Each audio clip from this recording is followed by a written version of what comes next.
ವೀಕ್ಷಕರೇ 30 ನಿಮಿಷ 30 ಸುದ್ದಿಗೆ ಸ್ವಾಗತ. ನಾನು ಚೈತ್ರ ರಾಜ್. ವೀಕ್ಷಕರೇ, ದಿನದಲ್ಲಿ ನಡೆದಂತ ಪ್ರಮುಖ ಸುದ್ದಿಗಳನ್ನ ಇದೀಗ ಒಂದೊಂದೇ ನೋಡ್ತಾ ಹೋಗೋಣ.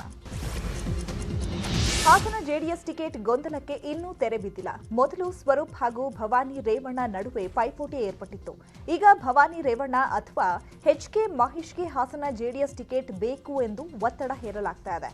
ಹಾಸನದಿಂದ ಬೆಂಗಳೂರಿಗೆ ರೇವಣ್ಣ ಬೆಂಬಲಿಗರು ಹೊರಟಿದ್ದಾರೆ. ದೇವೇಗೌಡರನ್ನ ಭೇಟಿ ಮಾಡಿ ಒತ್ತಡ ಹೇರಲು ತಂತ್ರ ರೂಪಿಸಿದ್ದಾರೆ. ರೇವಣ್ಣ ಸೂಚಿಸಿದವರಿಗೆ ಟಿಕೆಟ್ ನೀಡಬೇಕೆಂದು ಬೆಂಬಲಿಗರು ಆಗ್ರಹಿಸಿದ್ದಾರೆ. ಸೋಮವಾರ ಬೆಳಗ್ಗೆ ಜೆಡಿಎಸ್ 2ನೇ ಪಟ್ಟಿ ಬಿಡುಗಡೆ ಮಾಡ್ತೇವೆ ಅಂತ ಬೆಂಗಳೂರಿನಲ್ಲಿ ಮಾಜಿ ಸಿಎಂ ಎಚ್ಡಿ ಕುಮಾರಸ್ವಾಮಿ ಹೇಳಿದ್ದಾರೆ. ಹಾಸನದಲ್ಲಿ ಬಂಡಾಯ ಇದ್ರೂ ಸೊಪ್ಪು ಹಾಕಲ್ಲ, ಅಲ್ಲಿ ಕಾರ್ಯಕರ್ತರ ಮನಸ್ಸಿಗೆ ಧಕ್ಕೆ ತರಲ್ಲ. ಹಾಸನ ಟಿಕೆಟ್ ಕೂಡ ಸೋಮವಾರವೇ ಅಂತಿಮ ಆಗಲಿದೆ ಅಂತ ಹೇಳಿದರು. ಗಾಂಧಿನಗರ ಹೀಗೆ ಹಲವಾರು ಭಾಗದಲ್ಲಿ ಉತ್ತಮವಾದ ಅಭ್ಯರ್ಥಿಗಳನ್ನು ಇವತ್ತು ನಾವೇನು ಆಯ್ಕೆ ಮಾಡ್ತಾ ಇದ್ದೇವೆ. ಜನತೆ ಆಶೀರ್ವಾದ ಈ ಬಾರಿ ಬೆಂಗಳೂರು ನಗರದಲ್ಲೂ 2 ರಾಷ್ಟ್ರೀಯ ಪಕ್ಷಗಳನ್ನು ದೂರ ಇಡ್ತಕ್ಕಂಥ ವಾತಾವರಣ ನಿರ್ಮಾಣ ಆಗ್ತಿದೆ. 2ನೇ ಪಟ್ಟಿ ಸಿದ್ಧ ಆಗಿದೆ. ಸೋಮವಾರ ಬೆಳಗ್ಗೆ ರಿಲೀಸ್ ಮಾಡ್ತೀವಿ. ಎಲ್ಲ ಸೇರ್ಕೊಂಡೇ ಮಾಡ್ತೀವಿ. ಇರಲಿ, ಎಲ್ಲ ಬರ್ತಿದ್ದಾರೆ, ಅಭ್ಯರ್ಥಿಗಳು ಬಂದು ಚರ್ಚೆ ಮಾಡಿದ್ದಾರೆ, ಎಲ್ಲ ವಿಷಯಗಳನ್ನು ಗಮನಕ್ಕೆ ತಂದಿದ್ದಾರೆ. ಈಗ ಅದರಿಂದ ನಾಡಿದ್ದು ಸೋಮವಾರ ಪಕ್ಷದ 2ನೇ ಅಧಿಕೃತ ಪಟ್ಟಿ ಬಿಡುಗಡೆ ಆಗಿದೆ. ಯಾವ ಬಂಡಾಯ ಇದ್ದರೂ ಅದಕ್ಕೆ ಸೊಪ್ಪು ಹಾಕಲ್ಲ. ನಾನೀಗಾಗಲೇ ಹಲವಾರು ಬಾರಿ ಹೇಳಿದ್ದೇನೆ, ಯಾವುದೇ ಕಾರಣಕ್ಕೂ ಅಲ್ಲಿ ಪಕ್ಷದ ಕಾರ್ಯಕರ್ತರ ಭಾವನೆಗಳೇನಿದೆ, ಭಾವನೆಗಳಿಗೆ ಸ್ಪಂದಿಸ್ತೀವಿ. ಬಿಜೆಪಿ ನಾಯಕರು ಅಭ್ಯರ್ಥಿಗಳ ಆಯ್ಕೆಗೆ ಅಂತಿಮ ಕಸರತ್ತು ನಡೆಸಿದ್ದಾರೆ. ಬೆಂಗಳೂರಿನ ಖಾಸಗಿ ಹೋಟೆಲ್ನಲ್ಲಿ ಬಿಜೆಪಿ ಕೋರ್ ಕಮಿಟಿ ಸಭೆ ನಡೀತಾ ಇದೆ. ನಿನ್ನೆ ನಡೆದ ಪಕ್ಷದ ಆಂತರಿಕ ಚುನಾವಣೆಯಲ್ಲಿ ವೋಟಿಂಗ್ ಮಾಡಲಾಗಿತ್ತು. ಸಭೆಯಲ್ಲಿ ಬಿಜೆಪಿ ರಾಜ್ಯಾಧ್ಯಕ್ಷ ಕಟೀಲ್, ಬಿಜೆಪಿ ಉಸ್ತುವಾರಿ ಅರುಣ್ ಸಿಂಗ್, ಸಿಎಂ ಬೊಮ್ಮಾಯಿ, ಮಾಜಿ ಸಿಎಂ ಬಿಎಸ್ ಯಡಿಯೂರಪ್ಪ ಭಾಗವಹಿಸಿದ್ದಾರೆ. ಜಿಲ್ಲಾವಾರು ಕೋರ್ ಕಮಿಟಿ ಸಭೆ ಶುರುವಾಗಿತ್ತು. ಇವತ್ತು 20 ಜಿಲ್ಲೆಗಳ ಬಗ್ಗೆ ಸಭೆ ನಡೀತಾ ಇದೆ. ಪ್ರತಿ ಜಿಲ್ಲೆಯಿಂದ ಸರಾಸರಿ 30 ಜನ ಭಾಗಿಯಾಗಿದ್ದಾರೆ. ಅಲ್ಲದೆ ಚುನಾವಣಾ ಪೂರ್ವ ಚಟುವಟಿಕೆಗಳ ಬಗ್ಗೆಯೂ ಸಮಗ್ರ ಚರ್ಚೆ ನಡೀತಾ ಇದೆ. ಸಭೆಗೆ ಶೆಟ್ಟರ್, ಈಶ್ವರಪ್ಪ, ಸವದಿ, ಸದಾನಂದಗೌಡ, ರೇಣುಕಾಚಾರ್ಯ ಗೈರಾಗಿದ್ದಾರೆ. ಇನ್ನು ಬಿಜೆಪಿ ಕೋರ್ ಕಮಿಟಿಯಲ್ಲಿ ಚನ್ನಗಿರಿ ಕ್ಷೇತ್ರದ ಬಗ್ಗೆಯೂ ಚರ್ಚೆಯಾಗಿದೆ. ಶಾಸಕ ಮಾಡಾಳ್ ವಿರೂಪಾಕ್ಷಪ್ಪ ಲೋಕಾಯುಕ್ತ ಪೊಲೀಸರ ಬಲೆಗೆ ಬಿದ್ದಿದ್ದಾರೆ. ಮಾಡಾಳ್ಗೆ ಟಿಕೆಟ್ ಬೇಡವೆಂದು ದಾವಣಗೆರೆ ಕೋರ್ ಕಮಿಟಿ ಸದಸ್ಯರು ಅಭಿಪ್ರಾಯ ವ್ಯಕ್ತಪಡಿಸಿದ್ದಾರೆ. ಮಾಡಾಳ್ ಮಗನಿಗೂ ಟಿಕೆಟ್ ನೀಡಬಾರದೆಂದು ಸಲಹೆ ನೀಡಿದ್ದಾರಂತೆ. ಮಾಡಾಳ್ಗೆ ಟಿಕೆಟ್ ಕೊಟ್ಟರೆ ಕೆಟ್ಟ ಸಂದೇಶ ರವಾನೆ ಆಗಲಿದೆ. ಆರೋಪ ಮುಕ್ತರಾಗುವವರೆಗೂ ಟಿಕೆಟ್ ನೀಡದಿರೋದೇ ಸೂಕ್ತ ಅಂತ ಬಿಜೆಪಿ ಕೋರ್ ಕಮಿಟಿ ಸದಸ್ಯರು ಅಭಿಪ್ರಾಯ ವ್ಯಕ್ತಪಡಿಸಿದ್ದಾರಂತೆ. ಈ ನಡುವೆ ಅರಕಲಗೂಡು ಶಾಸಕ ಎಟಿ ರಾಮಸ್ವಾಮಿ ಬಿಜೆಪಿ ಸೇರುವುದು ಫಿಕ್ಸ್ ಆಗಿದೆ. ಈಗಾಗಲೇ ರಾಮಸ್ವಾಮಿ ದೆಹಲಿಯಲ್ಲಿದ್ದಾರೆ. ದೆಹಲಿಯಲ್ಲಿ ನಾಯಕರ ಸಮ್ಮುಖದಲ್ಲಿ ಬಿಜೆಪಿ ಸೇರ್ತಾರೆ ಎನ್ನಲಾಗಿದೆ. ಧಾರವಾಡ ಶಾಸಕ ಅಮೃತ ದೇಸಾಯಿ ವಿರುದ್ಧ ಸ್ವಪಕ್ಷೀಯದವರೇ ಅಸಮಾಧಾನಗೊಂಡಿದ್ದಾರೆ. ಮಾಜಿ ಶಾಸಕಿ ಸೀಮಾ ಮಸೂತಿ ನಿವಾಸದಲ್ಲಿ ಬಿಜೆಪಿ ಟಿಕೆಟ್ ಆಕಾಂಕ್ಷಿಗಳಿಂದ ರಹಸ್ಯ ಸಭೆ ನಡೆದಿದೆ. ರಹಸ್ಯ ಸಭೆಯಲ್ಲಿ ಟಿಕೆಟ್ ಆಕಾಂಕ್ಷಿಗಳಾಗಿರುವ ಸೀಮಾ ಮಸೂತಿ, ಸವಿತಾ ಅಮರಶೆಟ್ಟಿ, ತವನಪ್ಪ ಅಷ್ಟಗಿ ಭಾಗಿಯಾಗಿದ್ರು. ಆದರೆ ಬಿಜೆಪಿಗರ ಸಭೆಗೆ ಶಾಸಕ ಅಮೃತ ದೇಸಾಯಿ ಆಪ್ತ ಗೆಳೆಯರಾಗಿದ್ದ ಬಸವರಾಜ್ ಕೊರವರ ಹಾಜರಾಗಿಲ್ಲ. ದೇಸಾಯಿಗೆ ಈ ಸಲ ಟಿಕೆಟ್ ಸಿಗಲ್ಲ ಅನ್ನೋ ಸುದ್ದಿ ಹಬ್ಬಿದೆ. ಇದರ ಬೆನ್ನಲ್ಲೇ ಆಕಾಂಕ್ಷಿಗಳ ರಹಸ್ಯ ಸಭೆ ನಡೆಸಿದ್ದು ಕುತೂಹಲಕ್ಕೆ ಕಾರಣವಾಗಿದೆ. ಪ್ರಧಾನಿ ನರೇಂದ್ರ ಮೋದಿ ಏಪ್ರಿಲ್ 9ಕ್ಕೆ ಚಾಮರಾಜನಗರ ಜಿಲ್ಲೆಯ ಬಂಡೀಪುರಕ್ಕೆ ಬರುತ್ತಿದ್ದಾರೆ. ಆದ್ದರಿಂದ ಏಪ್ರಿಲ್ 8 ಮತ್ತು 9ರಂದು ಪ್ರವಾಸಿಗರಿಗೆ ಸಫಾರಿ ಬಂದ್ ಮಾಡಲಾಗಿದೆ. ಅಲ್ಲದೆ ಏಪ್ರಿಲ್ 4ರಿಂದ 9ರವರೆಗೂ ಬಂಡೀಪುರದಲ್ಲಿ ಅರಣ್ಯ ಇಲಾಖೆಗೆ ಸೇರಿದ ಅತಿಥಿ ಗೃಹ, ಕಾಟೇಜ್ಗಳ ಬುಕಿಂಗ್ ಸಹ ಇರೋದಿಲ್ಲ. ಈ ಕುರಿತು ಬಂಡೀಪುರ ಅರಣ್ಯ ಇಲಾಖೆ ಮಾಹಿತಿ ನೀಡಿದೆ. ಹುಲಿ ಯೋಜನೆಗೆ 50 ವರ್ಷ ತುಂಬಿದ್ದಕ್ಕೆ ಪ್ರಧಾನಿ ಮೋದಿ ಹುಲಿ ಗಣತಿ ವರದಿ ಬಿಡುಗಡೆ ಮಾಡಲಿದ್ದಾರೆ. ಇದರೊಂದಿಗೆ ಹುಲಿ ಸಂರಕ್ಷಣೆಗಾಗಿ ಸರ್ಕಾರದ ದೃಷ್ಟಿಕೋನ ಮತ್ತು ಕಾರ್ಯಕ್ರಮದ ಸ್ಮರಣಾರ್ಥ ನಾಣ್ಯವನ್ನು ಬಿಡುಗಡೆ ಮಾಡಲಿದ್ದಾರೆ. ಅನರ್ಹಗೊಂಡ ಕಾಂಗ್ರೆಸ್ ಸಂಸದ ರಾಹುಲ್ ಗಾಂಧಿ ಏಪ್ರಿಲ್ 9ಕ್ಕೆ ಕೋಲಾರಕ್ಕೆ ಬರುತ್ತಿದ್ದಾರೆ. ಏಪ್ರಿಲ್ 5ರಂದೇ ರಾಹುಲ್ ಗಾಂಧಿ ಕಾರ್ಯಕ್ರಮ ನಡೆಯಬೇಕಿತ್ತು. ಆದರೆ ಆ ಕಾರ್ಯಕ್ರಮ ಕ್ಯಾನ್ಸಲ್ ಆಗಿದೆ ಅಂತ ಬೆಂಗಳೂರಿನಲ್ಲಿ ವಿಪಕ್ಷ ನಾಯಕ ಸಿದ್ದರಾಮಯ್ಯ ಹೇಳಿದ್ದಾರೆ. ಕೋಲಾರದಲ್ಲಿ ಬೃಹತ್ ರ್ಯಾಲಿ ಏರ್ಪಡಿಸಲಾಗಿದೆ. ಸುಮಾರು 2 ಲಕ್ಷಕ್ಕೂ ಹೆಚ್ಚು ಜನರು ಸೇರ್ತಾರೆ ಅಂತ ಹೇಳಲಾಗ್ತಾ ಇದೆ. 5ನೇ ತಾರೀಕು ಅವರು ಬೇರೆ ಕೆಲಸ ಇದೆ, ಅವ್ರಿಗೆ ಅರ್ಜೆಂಟು, ಅದರಿಂದ 5ಕ್ಕೆ ಬರಕ್ಕಾಯ್ತಾ ಇಲ್ಲ. 9th is coming. ಕೋಲಾರದಲ್ಲಿ ರ್ಯಾಲಿ ಇದೆ, ದೊಡ್ಡ ರ್ಯಾಲಿ ಇದೆ. About 2 lakh people. 5ನೇ ತಾರೀಕು ಅವರು ಬೇರೆ ಕೆಲಸ ಇದೆ, ಅವ್ರಿಗೆ ಅರ್ಜೆಂಟು, ಅದರಿಂದ 5ಕ್ಕೆ ಬರಕ್ಕಾಯ್ತಾ ಇಲ್ಲ. 9th is coming. ಕೋಲಾರದಲ್ಲಿ ರ್ಯಾಲಿ ಇದೆ, ದೊಡ್ಡ ರ್ಯಾಲಿ. ಕಾಂಗ್ರೆಸ್ನಲ್ಲಿ ಸಿದ್ದರಾಮಯ್ಯ ಮುಂದಿನ ಸಿಎಂ ಅನ್ನೋ ಕೂಗು ಮತ್ತೆ ಜೋರಾಗಿ ಕೇಳಿ ಬರ್ತಾ ಇದೆ. ಈ ಕುರಿತು ಮಂಡ್ಯದ ಮಳವಳ್ಳಿಯಲ್ಲಿ ಮಾತನಾಡಿರೋ ಯತೀಂದ್ರ ಸಿದ್ದರಾಮಯ್ಯ, ಮಗನಾಗಿ ತಂದೆ ಸಿಎಂ ಆಗ್ಲಿ ಅಂತ ಬಯಸ್ತೇನೆ. ಕಳೆದ ಬಾರಿ ಅವರು ಒಳ್ಳೆ ಆಡಳಿತ ಕೊಟ್ಟಿದ್ರು, ಆದರೆ ಜನ ಬಹುಮತ ನೀಡಲಿಲ್ಲ. ನನ್ನ ತಂದೆ ಮತ್ತೊಮ್ಮೆ ಮುಖ್ಯಮಂತ್ರಿ ಆದರೆ ಅವರು ಹಿಂದೆ ಮಾಡಿದ ಕೆಲಸ ಪೂರ್ಣಗೊಳಿಸ್ತಾರೆ. ನಮ್ಮ ತಂದೆ ಮುಖ್ಯಮಂತ್ರಿ ಆಗಬೇಕು ಅನ್ನೋದು ನನ್ನ ಆಸೆ ಅಂತ ಹೇಳಿದ್ದಾರೆ. ಮಗನಾಗಿ ತಂದೆಯವರು ಮುಖ್ಯಮಂತ್ರಿ ಆಗಲಿ ಅಂತ ಯಾರಿಗೆ ಆಸೆ ಇರೋದಿಲ್ಲ, ಖಂಡಿತ ಇದೆ, ಮುಖ್ಯಮಂತ್ರಿಗಳು ಆಗಬೇಕು. ಮತ್ತು ಕಳೆದ ಬಾರಿ ಅವರು ಒಳ್ಳೆ ಆಡಳಿತ ಕೊಟ್ಟಿದ್ದರೂ ಕೂಡ ಜನ ಅವ್ರಿಗೆ ನಮ್ಮ ಪಕ್ಷಕ್ಕೆ ಬಹುಮತ ಕೊಟ್ಟಿರಲಿಲ್ಲ. ಹಾಗಾಗಿ ಈ ಸರಿ ನಮ್ಮ ಕಾಂಗ್ರೆಸ್ ಪಕ್ಷಕ್ಕೆ ಬಹುಮತ ಕೊಟ್ಟು ತಂದೆಯವರು ಮುಖ್ಯಮಂತ್ರಿ ಆದರೆ ತಂದೆಯವರು ಅವಾಗ ಕೊಟ್ಟಂಥ ಆಡಳಿತಕ್ಕೆ ಮತ್ತೊಮ್ಮೆ ಒಂದು ವ್ಯಾಲಿಡೇಷನ್ ಸಿಗ್ದಂಗೆ ಆಗುತ್ತೆ. ಅದು ಖಂಡಿತ ಖುಷಿ ಆಗುತ್ತೆ. ಮತ್ತು ತಂದೆಯವರು ಬಂದರೆ ಖಂಡಿತ ರಾಜ್ಯನ ಮತ್ತೊಮ್ಮೆ ಅಭಿವೃದ್ಧಿ ಪಥಕ್ಕೆ ತೆಗೆದುಕೊಂಡು ಹೋಗ್ತಾರೆ ಅನ್ನೋದು ಚೆನ್ನಾಗಿ ಗೊತ್ತಿದೆ. ಹಾಗಾಗಿ ಎಲ್ಲ ಕಾರಣಗಳಿಂದ ತಂದೆಯವರು ಮುಖ್ಯಮಂತ್ರಿ ಆಗಲಿ ಅನ್ನೋ ಆಸೆ ನನಗೂ ಇದೆ. ಈಗ ಒಬ್ಬ ಮಗನಾಗಿ ಚಿಕ್ಕಮಗಳೂರಿನ ಕಾಂಗ್ರೆಸ್ ಕಚೇರಿಯಲ್ಲಿ ಕಾರ್ಯಕರ್ತರ ನಡುವೆ ಗಲಾಟೆ ನಡೆದಿದೆ. ಕಾಂಗ್ರೆಸ್ನಲ್ಲಿ ಮೂಲ ವಲಸಿಗ ವಾರ್ ತಾರಕಕ್ಕೇರಿದೆ. ಸಿಟಿ ರವಿ ಆಪ್ತ ಎಚ್ಡಿ ತಮ್ಮಯ್ಯ ಇತ್ತೀಚೆಗಷ್ಟೇ ಬಿಜೆಪಿ ತೊರೆದು ಕಾಂಗ್ರೆಸ್ ಸೇರಿದರು. ಈ ಬಾರಿ ಚಿಕ್ಕಮಗಳೂರು ಕಾಂಗ್ರೆಸ್ ಟಿಕೆಟ್ ತಮ್ಮಯ್ಯಗೆ ನೀಡಲಾಗುತ್ತೆ ಎನ್ನಲಾಗ್ತಾ ಇದೆ. ಹೀಗಾಗಿ ಮೂಲ ಕಾಂಗ್ರೆಸ್ಸಿಗರು ಸಭೆ ಸೇರಿ ಯಾವುದೇ ಕಾರಣಕ್ಕೂ ಎಚ್ಡಿ ತಮ್ಮಯ್ಯಗೆ ಟಿಕೆಟ್ ನೀಡಬಾರದೆಂದು ಆಕ್ರೋಶವನ್ನು ವ್ಯಕ್ತಪಡಿಸಿದ್ದಾರೆ.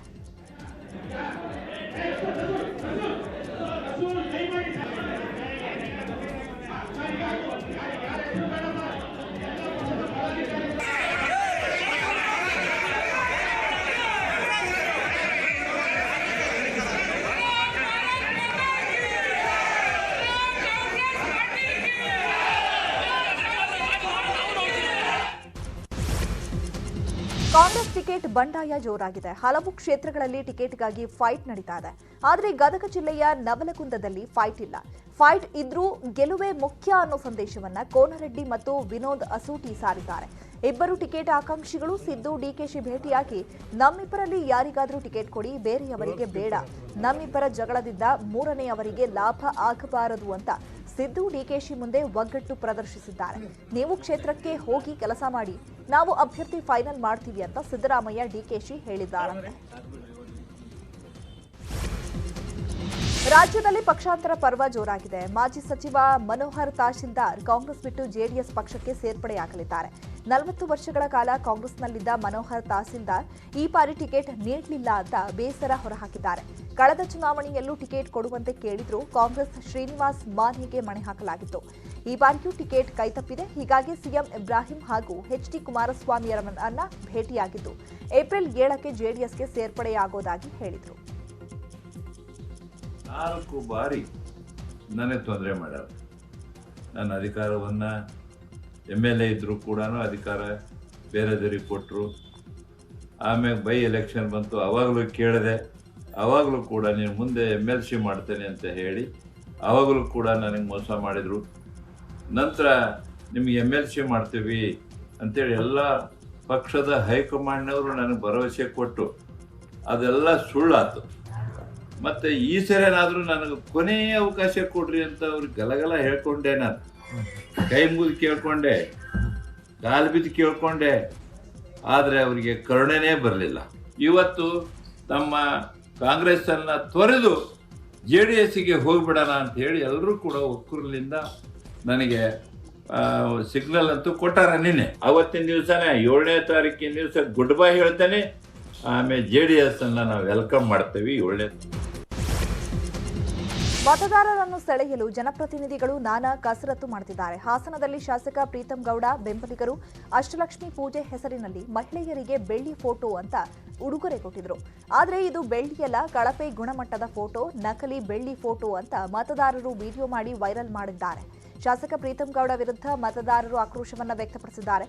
ಪ್ರೀತಂ ಗೌಡ ಬೆಂಬಲಿಗರು ವಾರ್ಡ್ ವಾರು ಹಾಗೂ ಗ್ರಾಮ ಪಂಚಾಯಿತಿ ವಾರು ಈ ಫೋಟೋಗಳನ್ನು ಹಂಚಿಕೆ ಮಾಡಿದರು. ಬಿಚ್ಬಿಟ್ಟು ಕೆರೆಗೆ ಬಿಡ್ತೇವೆ, ಬಿಚ್ಚೋಣ ಹೇಳ್ತಾರೆ. ಮತ್ತೆ ಇನ್ನೆಂಥದ್ದು ಇದೆಲ್ಲ ಯಾಕೆ ಕೊಡು ಕಡಿಕೊಂಡು ಇದ್ರಲ್ಲಿ ಎಂಡಾವೆ ಸೂಪರ್ ಡೂಪರ್ ಪಟ ತಗೊಂಡು ನೆತೆ ಕೇಳಿ ಅದು 2 ಕಾಲಿಟ್ಟೈತೆ ಲಕ್ಷ್ಮಿ ಬೇಬಿ. ಅದು ಇಲ್ದಂಗಾಗಿ ಪಾಪರಾಗಿ ಮುಡ್ಡೆ ಮುಟ್ಟಿಸ್ಕೆ ಹೋಗ್ಲಿ ಅಂತ. ಬೆಂಗಳೂರಿನಲ್ಲಿ ನೀತಿ ಸಂಹಿತೆ ಉಲ್ಲಂಘಿಸಿ ರಾತ್ರೋರಾತ್ರಿ ಬಸ್ ನಿಲ್ದಾಣ ಉದ್ಘಾಟನೆ ಮಾಡಲಾಗಿದೆಯಂತೆ. ಬೆಂಗಳೂರು ದಕ್ಷಿಣ ಕ್ಷೇತ್ರದ ಬಿಜೆಪಿ ಶಾಸಕ ಎಂ ಕೃಷ್ಣಪ್ಪ ವಿರುದ್ಧ ಆರೋಪ ಕೇಳಿಬರ್ತಿದೆ. ಎಂ ಕೃಷ್ಣಪ್ಪ ವಿರುದ್ಧ ಚುನಾವಣಾ ಆಯೋಗ ಹಾಗೂ ಡಿಸಿಗಳಿಗೆ ಸಿಂಗಸಂದ್ರ ವಾರ್ಡ್ನ ಬಾಬುರೆಡ್ಡಿ ದೂರನ್ನ ಕೊಟ್ಟಿದ್ದಾರೆ. ನೀತಿ ಸಂಹಿತೆ ಅನ್ವಯ ಶಾಸಕರು ತಮ್ಮ ಕ್ಷೇತ್ರಗಳಲ್ಲಿ ಯಾವುದೇ ಕಾಮಗಾರಿ ಉದ್ಘಾಟಿಸುವಂತಿಲ್ಲ. ಆದರೆ ಕೃಷ್ಣಪ್ಪ ರಾತ್ರೋರಾತ್ರಿ ಬಸ್ ನಿಲ್ದಾಣ ನಿರ್ಮಿಸಿ ಉದ್ಘಾಟಿಸಿದ್ದಾರೆ. ಆದ್ದರಿಂದ ಚುನಾವಣಾ ಆಯೋಗವು ತನಿಖೆ ನಡೆಸಿ ತಪ್ಪಿತಸ್ಥರ ವಿರುದ್ಧ ಕ್ರಮ ಕೈಗೊಳ್ಳಬೇಕು ಅಂತ ದೂರಿನಲ್ಲಿ ಉಲ್ಲೇಖಿಸಿದ್ದಾರೆ. ನಾನು ಶಾಸಕನಾಗಿ ಅನರ್ಹಗೊಂಡಿಲ್ಲ ಅಂತ ತುಮಕೂರಿನಲ್ಲಿ ಜೆಡಿಎಸ್ ಶಾಸಕ ಗೌರಿಶಂಕರ್ ಸ್ಪಷ್ಟಪಡಿಸಿದ್ದಾರೆ. ಚುನಾವಣೆಗೆ ಸ್ಪರ್ಧಿಸಲು ಯಾವುದೇ ತೊಂದರೆ ಇಲ್ಲ. ಹೈಕೋರ್ಟ್ ಆದೇಶವನ್ನ ಭಾಗಶಃ ಒಪ್ಪಿಕೊಂಡಿದ್ದೇನೆ. ಸುಪ್ರೀಂ ಕೋರ್ಟ್ ಹೋಗಲು ಸಾಕಷ್ಟು ಅವಕಾಶವಿದೆ. ವಾಮ ಮಾರ್ಗದಲ್ಲಿ ನನ್ನ ಆಯ್ಕೆಯನ್ನ ತಡೆಯಲಾಗುತ್ತಿದೆ ಅಂತ ಆರೋಪವನ್ನ ಮಾಡಿದ್ದಾರೆ.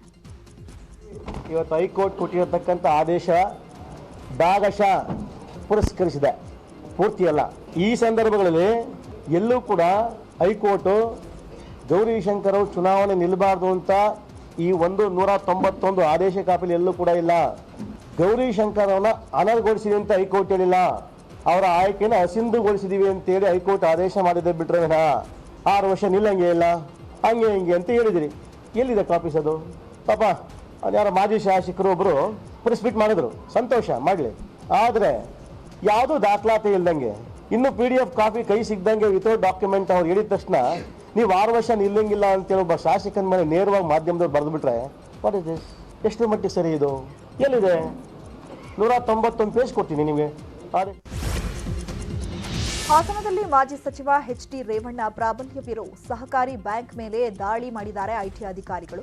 ಡಿಸಿಸಿ ಬ್ಯಾಂಕ್ ಮೂಲಕ ರೇವಣ್ಣ ತಳಮಟ್ಟದ ಕಾರ್ಯಕರ್ತರನ್ನ ನಿಯಂತ್ರಿಸ್ತಾ ಇದ್ರು. ಜೆಡಿಎಸ್ ಹಿಡಿತದಲ್ಲಿರೋ ಬ್ಯಾಂಕ್ಗೆ ಆದಾಯ ತೆರಿಗೆ ಇಲಾಖೆ ಅಧಿಕಾರಿಗಳು ಶಾಕ್ ಕೊಟ್ಟಿದ್ದಾರೆ. 5 ಅಧಿಕಾರಿಗಳಿಂದ ಬ್ಯಾಂಕ್ನ ಎಲ್ಲಾ ಕಡತಗಳನ್ನ ಪರಿಶೀಲನೆ ಮಾಡಲಾಗ್ತಾ ಇದೆ. ಚುನಾವಣೆ ಹೊಸ್ತಿಲಲ್ಲಿ ಐಟಿ ಅಧಿಕಾರಿಗಳು ತೀವ್ರ ಕುತೂಹಲವನ್ನ ಕೆರಳಿಸಿದೆ. ಬೆಳಗಾವಿಯಲ್ಲಿ ಕಾಂಗ್ರೆಸ್ ಮುಖಂಡನಿಗೆ ಐಟಿ ಅಧಿಕಾರಿಗಳು ಶಾಕ್ ಕೊಟ್ಟಿದ್ದಾರೆ. ಕಾಂಗ್ರೆಸ್ ಮುಖಂಡ ವಿಎಸ್ ಸಾಧುನವರ್ ಒಡೆತನದ ಬೈಲಹೊಂಗಲದಲ್ಲಿ ಕಿತ್ತೂರು ರಾಣಿ ಚೆನ್ನಮ್ಮ ಸೊಸೈಟಿಯಲ್ಲಿ ಐಟಿ ಅಧಿಕಾರಿಗಳು ಶೋಧ ಕಾರ್ಯ ನಡೆಸಿದ್ದಾರೆ. ಬ್ಯಾಂಕ್ ಲಾಕರ್ಗಳಲ್ಲಿ ಯಾರೆಲ್ಲ ಬಂಗಾರ, ಹಣ ಇಟ್ಟಿದ್ದಾರೆ ಅಂತ ಮಾಹಿತಿ ಸಂಗ್ರಹ ಮಾಡುತ್ತಿದ್ದಾರೆ. 2018ರ ಲೋಕಸಭೆ ಚುನಾವಣೆಯಲ್ಲಿ ವಿಎಸ್ ಸಾಧುನವರ್ ಕಾಂಗ್ರೆಸ್ ಅಭ್ಯರ್ಥಿಯಾಗಿದ್ದರು. ಶಿವಮೊಗ್ಗದಲ್ಲಿ ಅಕ್ರಮವಾಗಿ ಸಾಗಿಸ್ತಾ ಇದ್ದ 4.50 ಕೋಟಿ ಮೌಲ್ಯದ ಸೀರೆಗಳನ್ನು ದೊಡ್ಡಪೇಟೆ ಪೊಲೀಸರು ವಶಕ್ಕೆ ಪಡೆದಿದ್ದಾರೆ. ಅಲ್ಲದೆ ಬೊಲೆರೋ ವಾಹನದಲ್ಲಿ ಸಾಗಿಸುತ್ತಿದ್ದ 1.40 ಕೋಟಿ ಹಣವನ್ನು ಪೊಲೀಸರು ಸೀಸ್ ಮಾಡಿದ್ದಾರೆ. ಶಿವಮೊಗ್ಗದ ದೇವಬಾಳ ಎಡಬಾಳ ಬಳಿ 3,21,000 ಮೌಲ್ಯದ ಮದ್ಯವನ್ನು ಅಧಿಕಾರಿಗಳು ಸೀಸ್ ಮಾಡಿದ್ದಾರೆ. ಬೆಂಗಳೂರಿನಲ್ಲೂ ಪೊಲೀಸ್ ಅಧಿಕಾರಿಗಳು ಭರ್ಜರಿ ಕಾರ್ಯಾಚರಣೆ ನಡೆಸಿದ್ದಾರೆ. ಎಡಿಜಿಪಿ ಅಲೋಕ್ ಕುಮಾರ್, ಬೆಂಗಳೂರು ಕಮಿಷನರ್ ಜೊತೆಗೆ ಜಿಲ್ಲಾ ಕಮಿಷನರ್, ಐಜಿಪಿ, ಎಸ್ಪಿಗಳು ತಡರಾತ್ರಿ ಫೀಲ್ಡಿಗಿಳಿದಿದ್ರು. ಮಂಗಳೂರು ಮತ್ತು ಮೈಸೂರಿನಲ್ಲಿ 500 ಲೀಟರ್ ಲಿಕ್ಕರ್ ಸೀಸ್ ಮಾಡಿದ್ದಾರೆ. ಅಲ್ಲದೆ ರಾಜ್ಯದ ಹಲವು ಚೆಕ್ ಪೋಸ್ಟ್ಗಳಲ್ಲಿ 50 ಲಕ್ಷ ಹಣವನ್ನು ಪೊಲೀಸರು ವಶಪಡಿಸಿಕೊಂಡಿದ್ದಾರೆ. ಕೊಪ್ಪಳದಲ್ಲಿ ಮಾಜಿ ಸಚಿವ ಗಾಲಿರ್ ಜನಾರ್ದನ ರೆಡ್ಡಿ ಅಬ್ಬರದ ಪ್ರಚಾರ ಮಾಡಿಸಿದ್ದಾರೆ. ಗಂಗಾವತಿ, ಇಂದರಗಿ, ಕೂಕನಪಲ್ಲಿ, ಬಳ್ಳಾರಿಯಲ್ಲಿ ಕೆಆರ್ಪಿಪಿ ಪಕ್ಷದಿಂದ ಪ್ರಚಾರ ಮಾಡುತ್ತಿದ್ದಾರೆ. ಪ್ರತಿ ಗ್ರಾಮದಲ್ಲೂ ರೆಡ್ಡಿ ಜನರು ಭವ್ಯ ಸ್ವಾಗತವನ್ನ ಕೋರುತ್ತಿದ್ದಾರೆ. ಬೆಂಗಳೂರಿನಿಂದ ದೇವನಹಳ್ಳಿ ಅಂತಾರಾಷ್ಟ್ರೀಯ ವಿಮಾನ ನಿಲ್ದಾಣಕ್ಕೆ ಹೋಗುವ ಟೋಲ್ ದರ ಏರಿಕೆಯಾಗಿದೆ. ಏರ್ಪೋರ್ಟ್ ರಸ್ತೆಯ ನಿರ್ವಹಣೆ ಹೊತ್ತಿರುವ ಅಥಾಂಗ್ ಟೋಲ್ ವೇ ಪ್ರೈವೇಟ್ ಲಿಮಿಟೆಡ್ ಮಧ್ಯರಾತ್ರಿಯಿಂದಲೇ ಟೋಲ್ ದರವನ್ನ ಏರಿಸಿದೆ. ಕಾರು, ಜೀಪು, ವ್ಯಾನ್, ಲಘು ಮೋಟಾರು ವಾಹನ ಏಕಮುಖ ಸಂಚಾರಕ್ಕೆ ₹110 ನಿಗದಿಪಡಿಸಲಾಗಿದೆ. ಇಷ್ಟು ದಿನ ಏಕಮುಖ ಸಂಚಾರಕ್ಕೆ ₹105 ಹಾಗೂ ದ್ವಿಮುಖ ಚಕ್ರ ಸಂಚಾರ ಮಾಡೋದಕ್ಕೆ ₹165 ಇತ್ತು. ಈಗ ₹3,555 ಇದ್ದ ಮಾಸಿಕ ಪಾಸ್ ಶುಲ್ಕ ಈಗ ₹3,755ಗೆ ಏರಿಕೆಯಾಗಿದೆ. ಟೋಲ್ ದರ ಹೆಚ್ಚಳಕ್ಕೆ ವಾಹನ ಸವಾರರು ಆಕ್ರೋಶವನ್ನು ವ್ಯಕ್ತಪಡಿಸುತ್ತಿದ್ದಾರೆ. ಬೆಂಗಳೂರು ಮೈಸೂರು ಟೋಲ್ ಹೆಚ್ಚಳ ಆದೇಶ ವಾಪಸ್ ಪಡೆಯಲಾಗಿದೆ. ಟೋಲ್ ದರ ಹೆಚ್ಚಿಸಿದ್ದಕ್ಕೆ ಭಾರಿ ವಿರೋಧ ವ್ಯಕ್ತವಾಗಿತ್ತು. ಇದೇ ಕಾರಣಕ್ಕೆ ಹಳೆ ದರವನ್ನೇ ಮುಂದುವರಿಸಲಾಗಿದೆ. ಈ ಬಗ್ಗೆ ಹೆದ್ದಾರಿ ಪ್ರಾಧಿಕಾರದಿಂದ ಪ್ರಕಟಣೆ ಹೊರಡಿಸಲಾಗಿದೆ.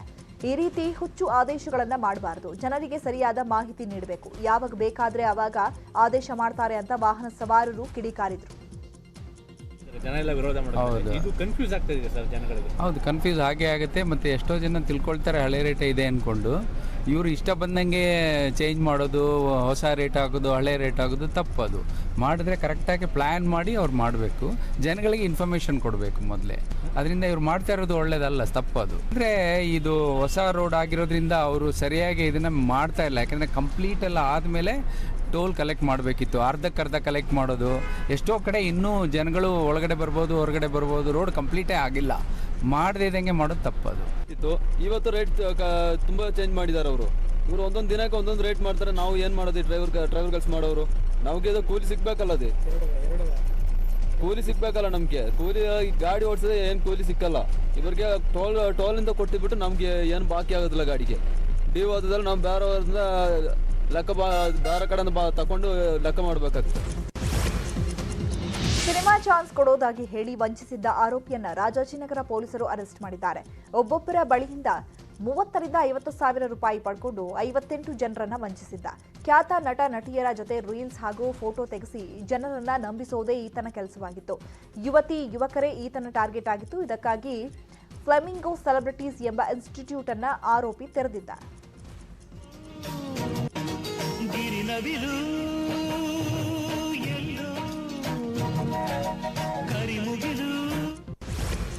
ಯುವತಿಯನ್ನ 4 ಸೇರಿ ಎಳೆದೊಯ್ದು ಸಾಮೂಹಿಕ ಅತ್ಯಾಚಾರ ನಡೆಸಿದ ಘಟನೆ ಬೆಂಗಳೂರಿನಲ್ಲಿ ಕೋರಮಂಗಲದಲ್ಲಿ ನಡೆದಿದೆ. ಈ ಘಟನೆಯನ್ನ ವಿಪಕ್ಷ ನಾಯಕ ಸಿದ್ದರಾಮಯ್ಯ ಟ್ವೀಟ್ ಮಾಡಿ ಖಂಡಿಸಿದ್ದಾರೆ. ಅಲ್ಲದೆ ಸರ್ಕಾರದ ವಿರುದ್ಧ ಕಿಡಿಕಾರಿದ್ದಾರೆ. ಬೆಂಗಳೂರಿನ ಕಗ್ಗಲಿಪುರದ ಬಾಲಕಿಯ ಅತ್ಯಾಚಾರ ಪ್ರಕರಣ ನಡೆದು ವಾರ ಕಳೆದಿಲ್ಲ. ಅಷ್ಟರಲ್ಲೇ ಕೋರಮಂಗಲದ ಯುವತಿಯನ್ನ 4 ರಾಕ್ಷಸರು ಅತ್ಯಾಚಾರಗೈದು ಅಟ್ಟಹಾಸ ನಡೆದಿದ್ದಾರೆ. ರಾಜ್ಯದಲ್ಲಿ ಕಾನೂನು ಸುವ್ಯವಸ್ಥೆ ಜೀವಂತವಾಗಿದೆ ಎಂಬ ನಂಬಿಕೆಯನ್ನೇ ಜನ ಕಳೆದುಕೊಂಡಿದ್ದಾರೆ ಅಂತ ಟೀಕಿಸಿದ್ದಾರೆ.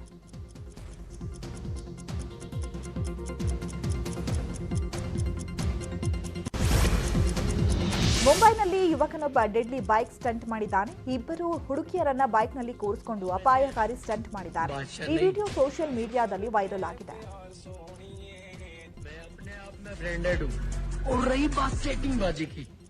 बेगम के नीचे गुलाम रहते हैं, बादशाह नहीं. ಪಶ್ಚಿಮ ಬಂಗಾಳದಲ್ಲಿ ಮಾರ್ಚ್ 30ರಂದು ರಾಮನವಮಿ ಅಂಗವಾಗಿ ಹಿಂದೂಗಳು ಶೋಭಾಯಾತ್ರೆ ಕೈಗೊಂಡಿದ್ರು. ಹೌರಾದ ಶಿವ್ಪುರದಲ್ಲಿ ಶೋಭಾಯಾತ್ರೆ ಬರ್ತಾ ಇದ್ದ ಹಾಗೆ ಅನ್ಯ ಕೋಮಿನ ಜನರು ಕಲ್ಲು ತೂರಿದ್ದಾರೆ. ಅಲ್ಲದೆ ಹಿಂದೂಗಳ ಮನೆಗಳ ಮೇಲೂ ಕಲ್ಲು ಎಸೆದಿದ್ದಾರೆ. ಈ ವಿಡಿಯೋ ವೈರಲ್ ಆಗಿದೆ. ಸದ್ಯ ಪಶ್ಚಿಮ ಬಂಗಾಳದ ಹೌರಾದಲ್ಲಿ ಹೆಚ್ಚಿನ ಪೊಲೀಸ್ ಬಂದೋಬಸ್ತ್ ಮಾಡಲಾಗಿದೆ. 30ಕ್ಕೂ ಹೆಚ್ಚು ಜನರನ್ನ ಬಂಧಿಸಿದ್ದು 100 ಜನರ ವಿರುದ್ಧ ಕೇಸ್ ದಾಖಲಿಸಿದ್ದಾರೆ. ಹೈದರಾಬಾದ್ನ ಚಾರ್ಮಿನಾರ್ ಪ್ರದೇಶದಲ್ಲಿ ರಾಮನವಮಿ ದಿನದಂದು 2 ಗುಂಪುಗಳ ನಡುವೆ ಘರ್ಷಣೆ ನಡೆದಿದೆ. ಹಿಂದೂ ಸಮುದಾಯದ ಕೆಲವರ ಮೇಲೆ ಹಲ್ಲೆ ಅನ್ಯಕೋಮಿನ ಸಮುದಾಯದವರು ಮಾಡಿದ್ದಾರೆ. ಈ ಕುರಿತು ಪೊಲೀಸರು ತನಿಖೆ ನಡೆಸಿದ್ದಾರೆ.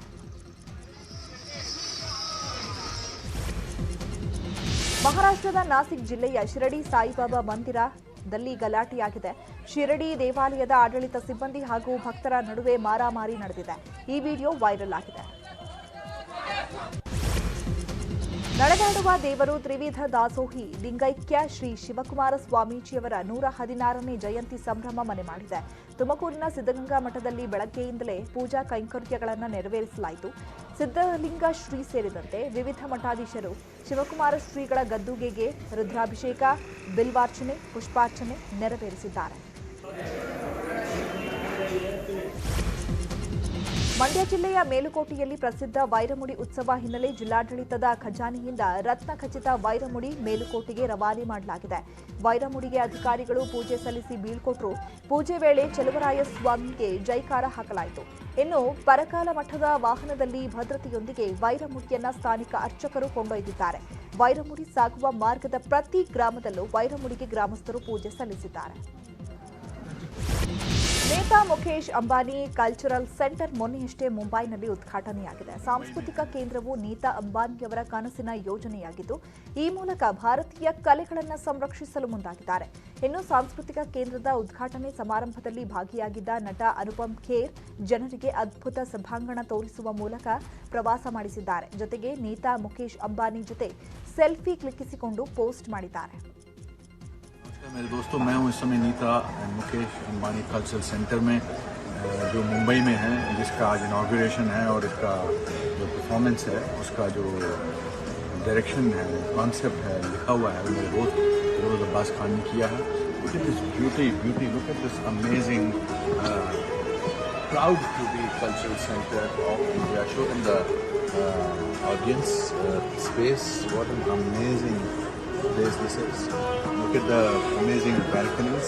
ये cultural center दुनिया के किसी भी कल्चरल सेंटर से इसका मुकाबला हो सकता है, बल्कि मैं तो कहूँगा कि और भी बेटर है उससे. सो ये हमारे देश की धरोहर है and I am thankful to Nita and Mukesh Ambani for building this most state of the art auditorium centre, whatever you may say, for Indians. And this is what Indian power is all about. जय हो. ಇನ್ನು ಎನ್ಎಂಎಸಿಸಿ ಸಭಾಂಗಣದಲ್ಲಿ ನೀತಾ ಅಂಬಾನಿ ನೃತ್ಯ ಮಾಡಿದ್ದಾರೆ. ರಘುಪತಿ ರಾಘವ ರಾಜಾರಾಮ್ ಹಾಡಿಗೆ ನೀತಾ ಅಂಬಾನಿ ನೃತ್ಯ ಮಾಡಿದ್ದಾರೆ.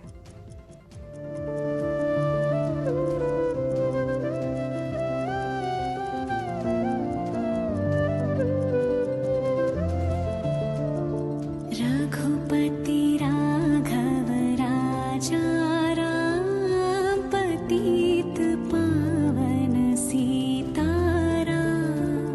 रघुपति राघव राजाराम पतित पावन सीताराम. सीताराम सीताराम भज प्यारे तू सीताराम.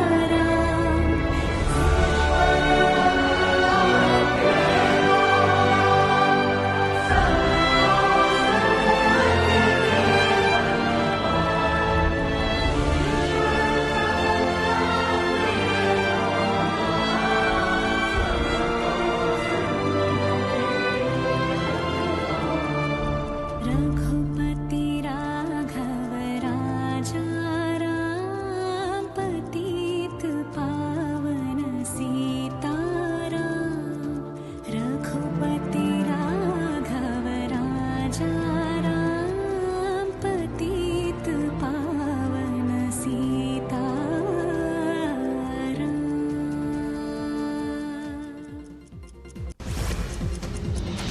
ಇನ್ಫ್ರಾ ಮಾರ್ಕೆಟ್ ಅರ್ಪಿಸುವ ವೆದರ್ ರಿಪೋರ್ಟ್ ನೋಡೋಣ.